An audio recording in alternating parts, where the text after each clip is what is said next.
image qui pour moi était vraiment très importante et très marquante. En fait, ça se passe en 2014 à New York, lors d'une marche contre le changement climatique. Et on voit ici Ban Ki-moon, qui était alors secrétaire général des Nations Unies. Et il va prononcer cette phrase qui a été un petit peu son slogan jusqu'à la COP21, qui était « On n'a pas de plan B parce qu'on n'a pas de planète B ». Nous, on veut le transporter au public, mais plus important, aux plus jeunes, pour la prochaine génération, parce que apparemment, nous, on n'est pas capable du tout de faire quelque chose contre ce scénario. Depuis 2-3 ans, et vous l'avez rappelé avec le tweet de Donald Trump, on a quand même une catégorie psychologique de chefs d'État qui arrivent au pouvoir, dont on peut dire, je crois assez gentiment, qu'ils sont relativement borderline. Donc ils ne vont pas évidemment faciliter le traitement de la question. Sous certaines conditions, des conditions de communication, des conditions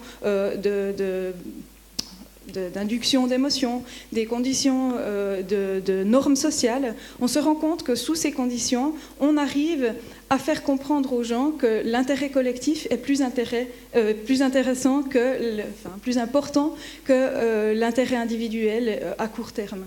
Ce qui est intéressant avec l'art, c'est qu'on peut jouer sur des degrés d'information et de symboles différents, et le public va capter des choses très diverses.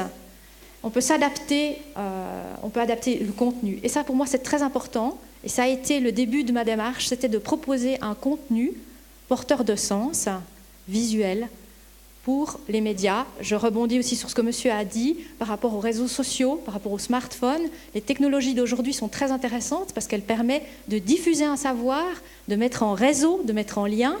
Et puis, tout le monde a un smartphone dans la poche, peut accéder à un contenu, à une technologie très intéressante. Si on veut vraiment changer nos attitudes vis-à-vis de la nature, ben c'est très clair, il faut baisser nos flux de matière et nos flux d'énergie.